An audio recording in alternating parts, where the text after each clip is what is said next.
Do you know how betrayal feels? Want to find out? They say you never really know someone until you see them at their worst. What they don't tell you is that sometimes the worst person you'll ever meet is sleeping right next to you every night. My name is Jake Morrison, and I run Morrison's Body Shop on the wrong side of Millbrook, Massachusetts. It's not much to look at: peeling paint, cracked concrete, and a sign that's been crooked since Hurricane Sandy. But it's mine. And in a town where the factory closed 10 years ago and half the storefronts are boarded up, that counts for something.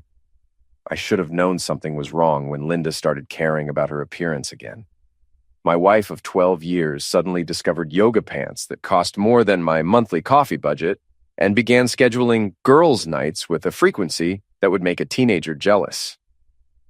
The rain was coming down like bullets that Tuesday evening when I decided to head home early. My ancient Ford pickup had been making sounds like a dying walrus all week, and I figured I'd grab some tools and fix the leaky gasket before it left me stranded. The irony wasn't lost on me later. I was better at fixing machines than relationships. I pulled into our driveway, noting Linda's BMW wasn't there. Probably another late night at the law firm, I thought. She'd made partner 6 months ago and had been working longer hours ever since, or so she claimed. The house felt different when I walked in. Not just empty, violated somehow, like someone had been rearranging the furniture of my life while I wasn't looking. I grabbed a beer from the fridge and was heading upstairs when I heard it. Giggling, high-pitched, breathy giggling coming from our bedroom. I froze on the stairs, my mechanic's instincts kicking in. When something sounds wrong, you investigate. When something sounds really wrong, you investigate carefully. The giggling stopped, replaced by Linda's voice, low and sultry in a way I hadn't heard in years. I can't wait to see you tomorrow. Same place, same time. My blood turned to ice water.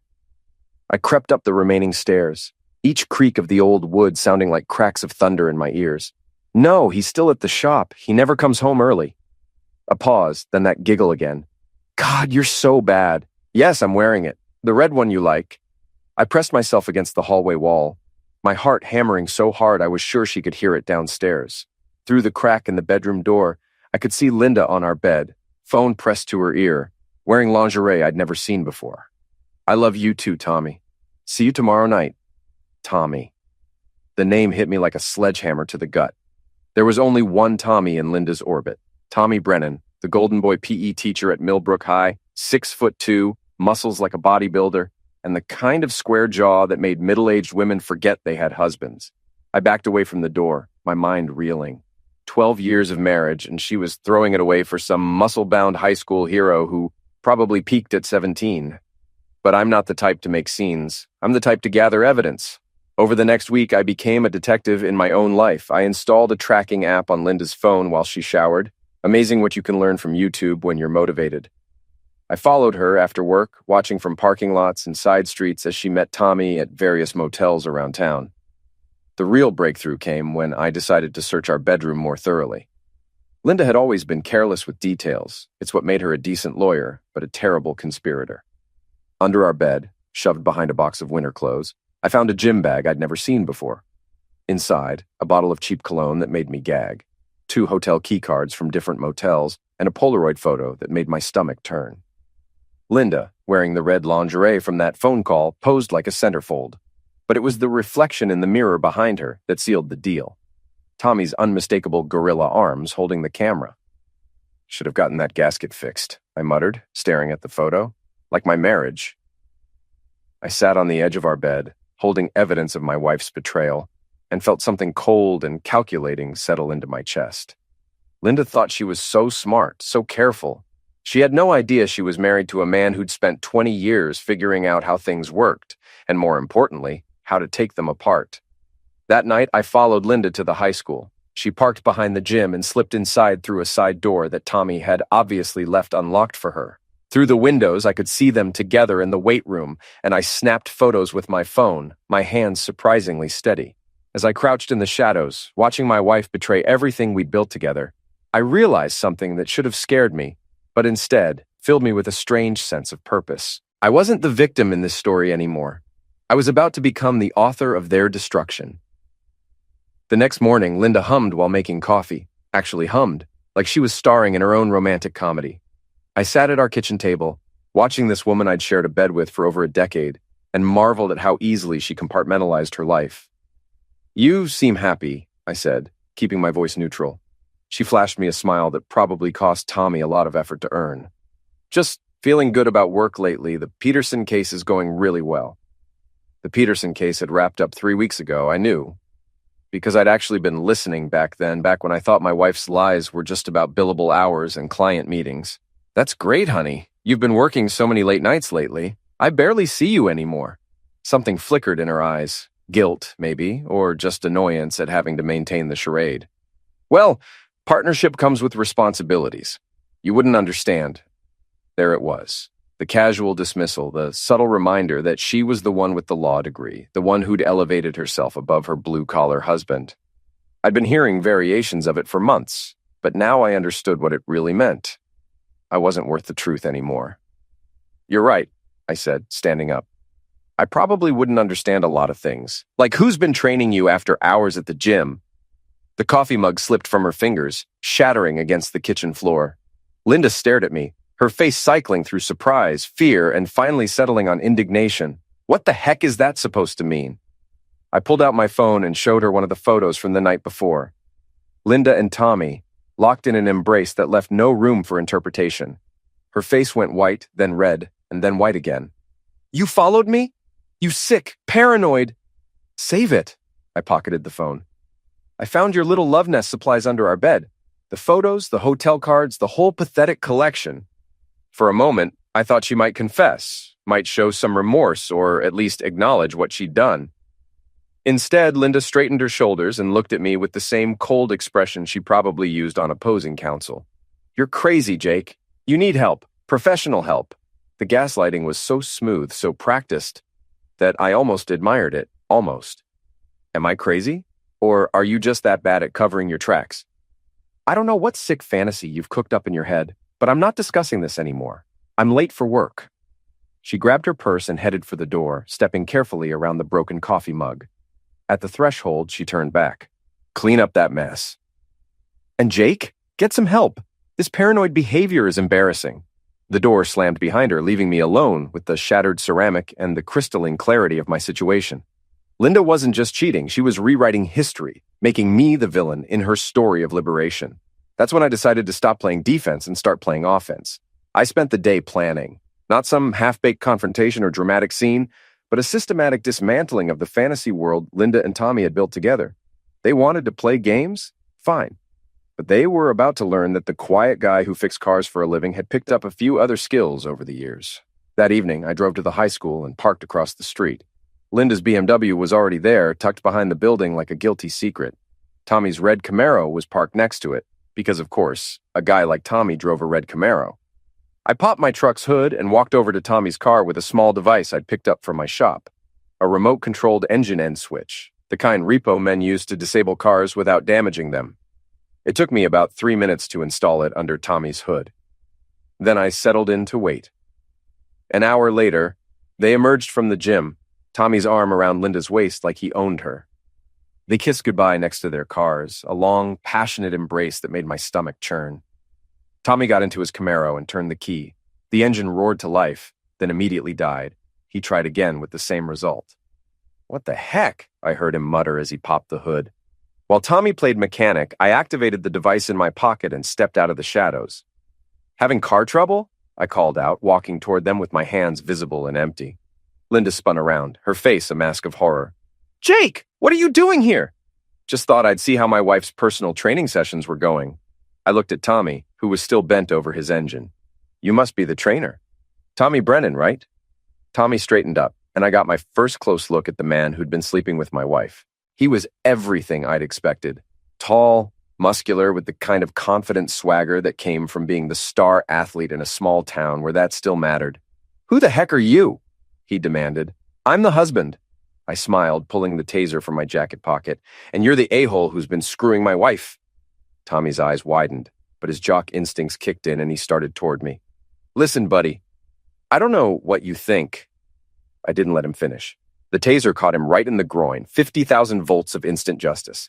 Tommy dropped like a sack of potatoes, convulsing on the asphalt while making sounds I'd never heard a human make before. Jesus Christ, Jake! Linda screamed, rushing to Tommy's side. I stood over them both, feeling calmer than I had in weeks. You know, I always wondered if these things really worked as advertised. Thanks for helping me find out. Linda looked up at me with pure hatred. You're insane. I'm calling the police. Go ahead. Tell them how you found me here. Explain what you were doing at the high school at 9 o'clock at night with Mr. All-American over there. She fumbled for her phone, but I could see the calculation in her eyes. Calling the police meant questions, and questions meant explanations she wasn't ready to give. Tommy groaned and tried to sit up. I helped him by grabbing his shirt and pulling him to his feet. Here's how this is going to work, I said, my voice conversational. You're going to stay away from my wife. You're going to find a new job in a new town. And if I ever see you within 50 miles of Linda again, I'll introduce you to some of my other shop tools. Tommy nodded frantically, still unable to speak properly. I turned to Linda, who was staring at me like I'd grown a second head. As for you, we'll talk when you get home. If you get home. I walked back to my truck, leaving them in the parking lot. As I drove away, I could see Linda in my rearview mirror, kneeling next to Tommy, probably calling emergency. By morning, the whole town would know that someone had given the golden boy a shock treatment behind the high school. They just wouldn't know who, but they were about to find out. The next morning, Millbrook was buzzing with gossip like a kicked hornet's nest. Tommy Brennan, the town's golden boy, had been found behind the high school with what the police were calling mysterious injuries to his groin area. The official story was that he'd suffered some kind of electrical accident while working late. I learned all this from my friend, Mike Costello, who owned Costello's bar on Main Street and had his finger on the pulse of every rumor in town. You hear about Tommy Brennan? Mike asked when I stopped by for lunch. The PE teacher? What about him? Mike leaned across the bar, lowering his voice. Someone tased the poor bastard right in the balls. Found him behind the high school last night, twitching like a fish. I nearly choked on my beer. No kidding? Any idea who did it? Police are being tight-lipped, but word is there was a woman with him. Married woman, if you catch my drift. I caught his drift perfectly. Sounds like someone's husband got tired of sharing. That's what I'm thinking. Good for him, whoever he is. About time someone taught that muscle-bound pretty boy a lesson. Mike had never liked Tommy, mainly because Tommy had stolen Mike's girlfriend back in high school. In a town like Millbrook, grudges had a long shelf life. I finished my beer and headed back to the shop, where my employee Danny was working on a transmission rebuild. Boss, you hear about Coach Brennan? Danny asked without looking up from his work. Yeah, Mike filled me in. Sounds like he stuck his Johnson where it didn't belong. Danny laughed. My cousin goes to the high school. Says half the soccer moms have been throwing themselves at Brennan since he started there. Guess one of their husbands finally had enough. The irony was delicious. The whole town was cheering for the unknown husband who defended his marriage, and they had no idea he was standing right there in coveralls rebuilding a carburetor. But my satisfaction was short-lived. Around 3 o'clock, Linda's BMW pulled up outside the shop. She got out wearing her most expensive suit and the expression she reserved for hostile witnesses. We need to talk, she said, walking into the bay like she owned the place. Danny took one look at her face and found urgent business in the back office. Sure thing, honey. What's on your mind? Linda's eyes were cold as winter. You know exactly what's on my mind. What you did last night was assault. I could have you arrested. For what? I wasn't anywhere near the high school last night. I was home working on paperwork. Danny can vouch for me. I called him around 9 to ask about parts for the Henderson job. It was true, technically. I had called Danny right after I'd left the parking lot. You're lying. Prove it. Show me one piece of evidence that puts me at that school. Linda's jaw tightened. She was used to having all the answers, used to being the smartest person in the room. But she was playing in my world now, and I knew the rules better than she did. This isn't over, Jake. I won't let you destroy my life because of your sick jealousy. Destroy your life? I laughed, and it wasn't a pleasant sound. Sweetheart, you did that all by yourself. I'm just making sure everyone gets to see the wreckage. She turned to leave, then spun back around. What's that supposed to mean? Instead of answering, I pulled out my phone and showed her the screen. It was an email draft addressed to the senior partners at her law firm, with the photos from the gym attached. I haven't sent this yet, I said conversationally. But I'm thinking the Peterson case isn't the only thing you've been working hard on lately. The color drained from Linda's face. You wouldn't dare. Try me. We stared at each other across the garage, 12 years of marriage reduced to a standoff between enemies. You bastard, she whispered. Yeah, probably. But I'm a bastard who's tired of being played for a fool. Linda left without another word, her heels clicking angrily against the concrete floor. I watched her drive away and realized that I felt lighter somehow, like I'd been carrying a weight I hadn't even noticed until it was gone. But the feeling didn't last long. An hour later, Tommy Brennan walked into my shop. He moved carefully, like a man with tender areas, but he was upright and clearly functional. More importantly, he was angry. You son of a witch, he said, his voice tight with pain and rage. Danny started to get up from his workbench, but I waved him off. It's okay, Danny. Mr. Brennan and I are just going to have a friendly chat. Tommy stepped closer, trying to use his size to intimidate me. You think you're real smart, don't you? Hiding behind your little gadgets like a coward? I think you've got me confused with someone else. I'm just a mechanic. Cut the crap. I know it was you last night. Prove it. I set down my wrench and faced him fully. Show me one witness, one piece of evidence, one shred of proof that I was anywhere near you and my cheating wife last night. The word cheating hit him like a physical blow. Whatever fantasy he'd been living, whatever story Linda had been telling him about their relationship, it didn't include acknowledging the reality of what they were doing.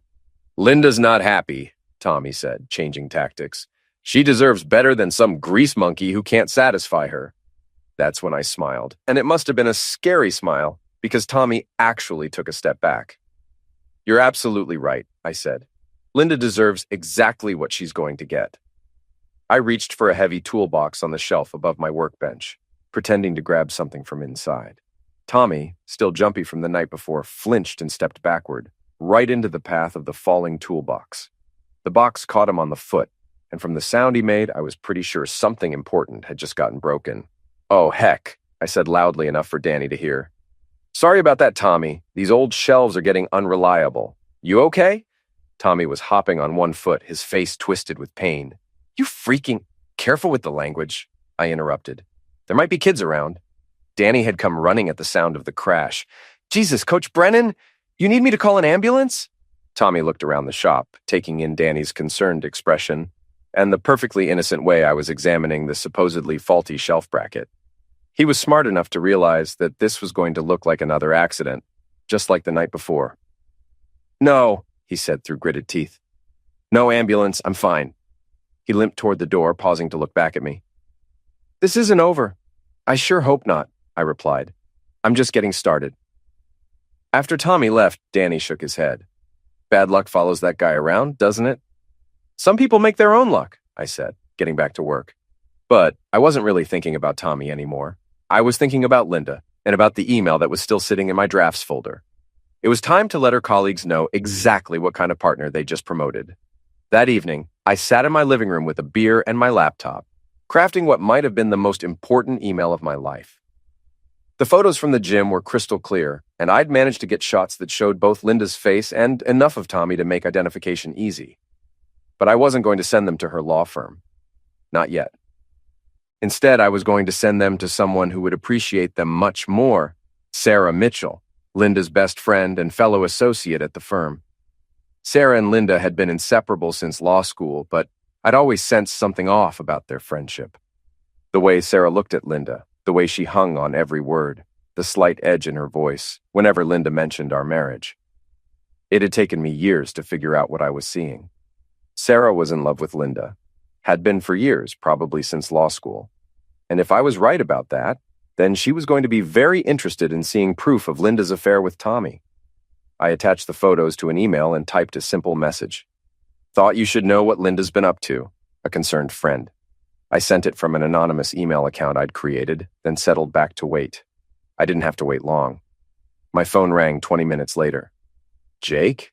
Sarah's voice was tight, controlled. Can we talk? Sure, Sarah. What's on your mind? Not over the phone. Can you meet me at Costello's in an hour? And an hour later, I was sitting across from Sarah Mitchell in a back booth at Mike's bar.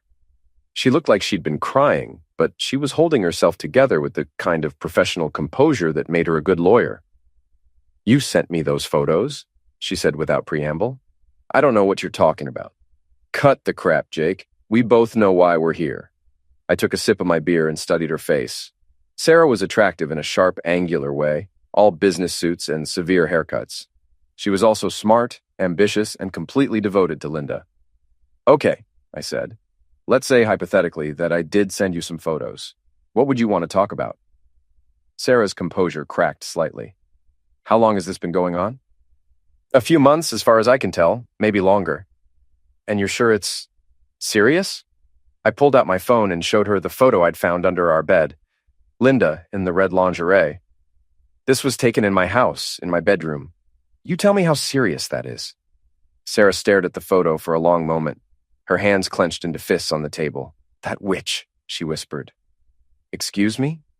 Nothing. Sarah looked up at me and I could see calculation in her eyes. What do you want, Jake? I want my wife to face consequences for what she's done. I want her to understand that actions have repercussions. And you think destroying her career is the way to do that? I think Linda believes she's untouchable. I think she's gotten so comfortable with lying and manipulating that she's forgotten other people have feelings. Maybe a little professional embarrassment will remind her. Sarah nodded slowly. The senior partners are very conservative, very concerned about the firm's reputation. If they saw these photos, Linda would be looking for a new job. Probably. We sat in silence for a moment, both of us thinking about what Linda's professional destruction would look like. There's something else, Sarah said finally. Something you should know about Linda and me. I waited. We had a relationship in law school before she met you. It was intense. I wasn't surprised, but I let Sarah think she was shocking me. I see. She broke it off when she decided she wanted a normal life, a husband, kids, the whole suburban dream. Sarah's voice was bitter. She used me, Jake, just like she's using you now. And you've been carrying a torch for her ever since. Sarah's laugh was harsh. Pathetic, isn't it? 12 years of watching her play house with you, hoping she'd realize what she really wanted. What she really wanted was Tommy Brennan, apparently. No, Sarah shook her head. Tommy's just a midlife crisis with muscles. Linda doesn't love him any more than she loves you. She loves the idea of him, the excitement, the danger, the feeling of being desired. I was starting to understand why Sarah had wanted to meet. You have an idea.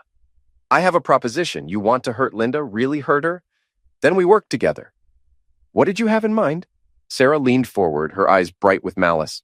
Linda's up for a promotion to senior partner. The decision gets made next month, and it's between her and 2 other candidates. If the right information reached the right people at the right time, she'd be finished. Completely. And Jake, I know things about Linda that would make these photos look like a church newsletter. I studied Sarah's face, seeing years of suppressed resentment and unrequited love twisted into something ugly and vengeful. She was offering to help me destroy Linda, but she had her own reasons that had nothing to do with justice or betrayal. What's in it for you? I asked. Satisfaction, and maybe the chance to pick up the pieces afterward. It was a devil's bargain, but I was rapidly running out of angels to make deals with. Tell me more, I said. Sarah smiled, and it wasn't a pleasant expression. Linda's been skimming money from client accounts to pay for her little love nest with Tommy. Nothing huge, just a few thousand here and there, but enough to fund hotel rooms and expensive lingerie. My blood went cold. She's stealing? Borrowing, she calls it. Always pays it back before anyone notices. But if someone were to audit the accounts at just the right moment, she'd be disbarred, probably prosecuted. At the very least. And Jake? I have copies of all the financial records. I stared at Sarah, realizing that Linda had been playing with fire in ways I'd never imagined. Bad enough that she was cheating, but stealing from clients to finance her affair was beyond stupid. It was criminal. Why are you telling me this? Because I'm tired of watching Linda get everything she wants while treating the people who love her like garbage. It's time she learned that actions have consequences. Sarah reached into her purse and pulled out a flash drive. Everything's on here. Bank records, hotel receipts, credit card statements. Enough to bury her professionally and personally. I took the drive, feeling its weight in my palm. What do you want me to do with this? That's up to you. But Jake, whatever you decide, decide fast. Linda's getting suspicious about the photos. She's been asking questions, making accusations. It won't be long before she figures out we're working together. Sarah stood up, leaving money on the table for her drink. I'll be in touch. After she left, I sat alone in the booth, turning the flash drive over in my hands. I'd wanted to hurt Linda, to make her pay for what she'd done to our marriage. But this was bigger than adultery. This was her entire life. I thought about 12 years of marriage, about the woman I'd fallen in love with and the stranger she'd become. I thought about Tommy Brennan and his smug assumption that he could take whatever he wanted. I thought about Sarah Mitchell and her twisted love that had curdled into hate. Then I thought about Linda's face when she'd called me paranoid, when she tried to gaslight me into believing my own eyes were lying. I pocketed the flash drive and headed home. It was time to see just how deep this rabbit hole went. The next morning, I called in sick to work and spent the day going through Sarah's files. What I found was worse than I'd imagined. Linda hadn't just been skimming money. She'd been running a systematic scheme for months, moving funds between accounts to cover her tracks while financing her affair with Tommy. Hotel bills, restaurant charges, even the red lingerie from the photos. All of it paid for with money stolen from clients who trusted her with their legal problems. I was still processing the magnitude of Linda's betrayal when my phone rang. The caller ID showed Linda's office number. "Jake, we need to talk." Her voice was tight with barely controlled panic. "About what?" "Don't play dumb. Someone sent photos to people at my firm, photos of me at the gym." "That's terrible. Any idea who would do such a thing?" "Cut the crap, Jake. I know it was you." "Actually, it wasn't, but I'm not surprised someone did it. Small town, lots of gossip. You and Tommy weren't exactly subtle." There was a long pause. "What do you want?" "I want you to come home tonight. I want us to have an honest conversation about our marriage." "And if I don't?" I looked at the flash drive sitting on my desk. "Then tomorrow morning, the State Bar Association gets a very interesting package about your creative accounting practices." The silence stretched so long I thought she'd hung up. "You bastard. I'll see you at home, Linda. We have a lot to discuss." That evening, Linda came home looking like she'd aged 5 years in one day. Her makeup was smeared, her hair disheveled, and her hands were shaking slightly. "Pour yourself a drink," I said from my chair in the living room. "You're going to need it." She went to the kitchen and came back with a glass of wine that was more like a glass of wine with a splash of wine. She sat on the couch across from me, as far away as she could get while still being in the same room. "What do you want, Jake?" I held up the flash drive. "I want to know how long you've been stealing from your clients to pay for your affair." The wine glass slipped from her fingers, but this time she caught it before it hit the floor. "I don't know what you're talking about." "The Riverside Motel, room 237, every Tuesday for 3 months. The Marriott downtown, presidential suite, for your 6-month anniversary with Tommy. The Victoria's Secret charges, the jewelry, the dinners at restaurants we could never afford." I set the drive on the coffee table between us. "All of it paid for with money you stole from people who trusted you." Linda's face went through the same color changes I'd seen in the kitchen, but this time she didn't try to deny it. "It's not stealing," she said quietly. "I always pay it back. Before anyone notices, except someone did notice, didn't they? Someone's been keeping track." "Sarah." The name came out like a curse. "That jealous witch has been watching me for months." "Sarah's in love with you, has been since law school. Did you know that?" Linda laughed, but there was no humor in it. "Of course I knew. I used it to get through law school, let her help me with everything while I focused on finding a husband who could give me the life I wanted." The casual cruelty in her voice was breathtaking. "And now you're throwing that life away for what? A muscle-bound PE teacher? You don't understand. You never understood. I was suffocating, Jake. Trapped in this dead-end town with a man who smells like motor oil and thinks dinner at Applebee's is fine dining. So you decided to spice things up with some embezzlement and adultery? I decided to take what I deserved. Do you know how hard I've worked to get where I am? How many sacrifices I've made?" "Sacrifices?" I stood up, feeling 12 years of resentment finally boiling over. "You mean like marrying the guy who put you through law school? Like living in the house he bought for you? Like pretending to love the man who's been supporting your dreams while you've been pissing all over his—" Linda stood up too, her face flushed with wine and anger. "I never asked you to do any of that. I never asked you to be my hero. No, you just asked me to be your fool. And I was for 12 years, but I'm done now." "What's that supposed to mean?" I picked up my phone and showed her the screen. It was an email addressed to the senior partners at her firm, the State Bar Association, and the District Attorney's Office. The flash drive's contents were attached, along with the photos from the gym and a detailed timeline of Linda's activities. "This goes out in 12 hours, I said, "unless you do exactly what I tell you to do." Linda stared at the phone like it was a loaded tool. "You're bluffing. Try me." She sat down heavily, the fight going out of her all at once. "What do you want?" "First, you're going to call Tommy and end it, tonight. I want to hear every word." "Jake, please." "Second, you're going to write out a confession detailing exactly how much money you've stolen and from which accounts. You're going to return every penny with interest." "That's impossible. I don't have that kind of cash." "Then you'll figure it out. Sell your car, liquidate your retirement account. I don't care, but you're going to make those people whole." Linda was crying now, mascara running down her cheeks in black streaks. "You're destroying my life." "No, Linda, you destroyed your life. I'm just making sure everyone gets to see the wreckage." She made the call to Tommy on speakerphone. It was brutal. She told him it was over, that she'd made a mistake, that she never wanted to see him again. Tommy's confusion and hurt were painful to listen to, but I felt no sympathy for him. He'd known she was married when he started sleeping with her. The confession took longer. Linda tried to minimize the amounts, to make excuses, but I had the bank records right there. Every lie was immediately exposed, every attempt at justification shot down. By midnight, it was done. Linda sat on our couch, surrounded by tissues and empty wine glasses, looking like the ruins of the woman I'd married. "What happens now?" she asked. "Now you pray that returning the money and resigning from the firm is enough to keep you out of prison." "And us? Our marriage?" I looked at her, really looked at her, for what I knew would be the last time as her husband. "There is no us, Linda. There hasn't been for months, maybe years." "Jake, please, I know I made mistakes, but we can work through this. We can go to counseling, start over. Some things can't be fixed. Some betrayals are too deep, too complete. You didn't just cheat on me, Linda. You stole from innocent people to finance your affair. You lied to my face every day for months. You tried to make me think I was crazy for believing my own eyes." I stood up and headed for the stairs. "I'll be staying at Mike's place for a while. You can have the house until the divorce is final." "Divorce? Did you think we were going to renew our vows? You destroyed our marriage, Linda.